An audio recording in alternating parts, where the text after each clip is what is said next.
game timing, and Nature's Prophet was their carry. It's not even a kid, like, it's not even a carry hero. But he's like, yeah, people don't realize Nature's has a good late game timing. So I feel like this team is just, they're objective. They're really objective, and so I think going against, they don't care who they're up against. I really don't. I think they're resilient. Is it true that Quinn is like ranked the best player in the NA Dota? Or? Yeah, oh yeah. He's ranked 1. He's like ranked 3 in Europe right now, which is where all the good. And he was ranked 1 for a bit too, right? It's been switching with him, nothing to say in GPK. Yeah. So Quinn's really solid. But one man cannot carry a team alone. Who do you think is his greatest ally in that team, Tsunami? It's the South American import that we're speaking of. It's been Leslau. I think all the other players have glimpses of greatness, but I think the anchor, and I mean that in a positive context of someone who's always solid, not someone who's bringing the team down, has been Leslau historically, not even just as a recent development. I think Season 1, Season 2, and even their animation performance, even though it's not quite what they were hoping for. What does that mean, Frankie? That means we are ready to start with the first match of day 2. Don't worry, because we are going to be having Quincy Crew playing at the end of the day against Team OG. It was mentioned earlier by Sir Action Slacks and Sunsfan that it's Hassan Bowl. Basically, this is an absolute treat. Sometimes we see these two 1v1, sometimes, rarely, we get to see the actual teams go up against each other. But you know what? I'm going to get an expert to explain exactly what Hassan Bowl means as we wait to invite our teams onto the stage. Well, I mean, I think more than Hassan Bowl, OG knocked down the Jack Chen team, like, with MSS at the last 2 TIs in the upper bracket. Were they newbie NA? Yeah, it was Newbie and it was a VGG Storm. Both times they played versus OG in the upper bracket first round. They looked really good in groups and OG just crushed their dreams.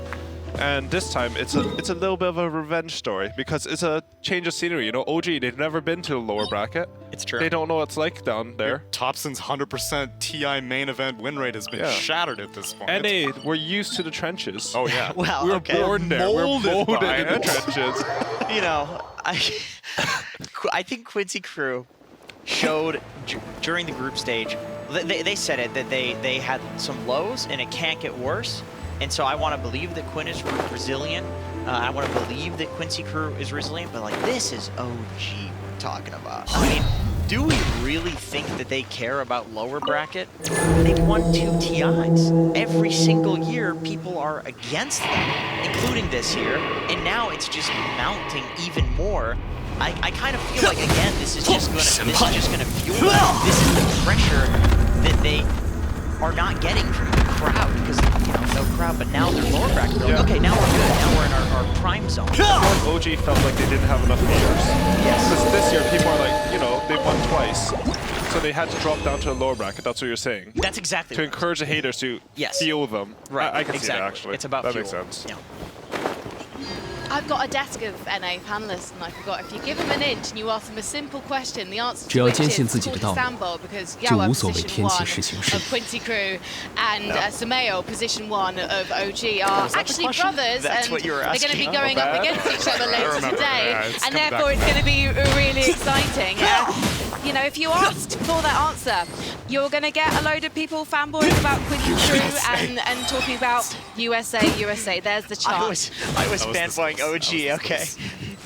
You know what? We are so close to starting off with this upper bracket matchup. It is a true David and Goliath story. PSG.LGD versus T1. Let's kick it off. 我不用伞，你随意。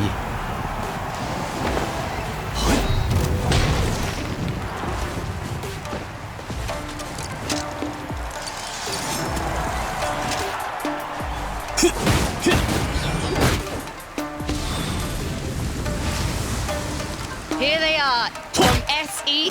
It's T1! They are one of the teams at the International who prefer to take it slow, favouring late-game hard carries. They are extremely patient, and they will wait until the chance to make a comeback as needed with a reactionary playstyle. This is a team that very much fights together. And you know what? If one of their rivals gets a bit of a nice advantage out there, they're never necessarily going to feel secure because T1 are never going to be far away from catching up. Howie, do you think T1 are looking particularly dangerous? Yeah, I think they're looking good. I think they had a little bit of a rough part after Animator, but they've really caught up now. All right, well, let's meet their rivals. It's PSG.LGD.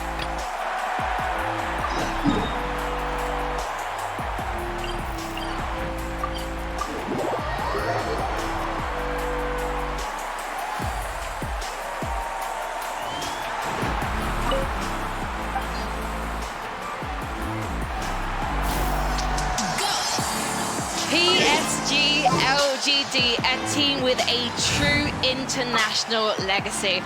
Released to carry Arme. He is a name who is synonymous with this competition. And on day one of the group stage, this team impressed with 4 one-sided wins in games against Quincy Crew and Team Spirit.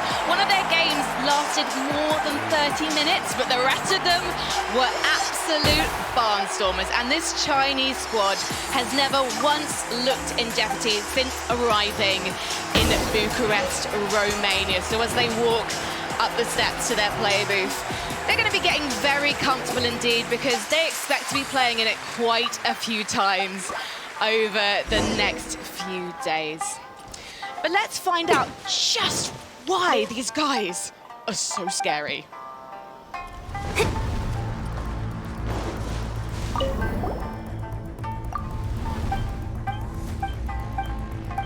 AA Blast is actually coming inside a pit. If that hits on multiple heroes, they should go in. And there it is, coming down. Are they gonna make the move through? You get it! How does he get away with that? Oh my!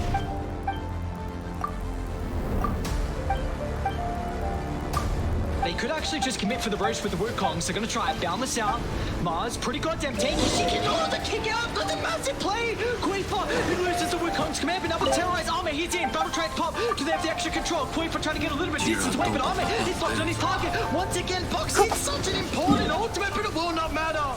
Arena drop controlling Liquid. They lose them all.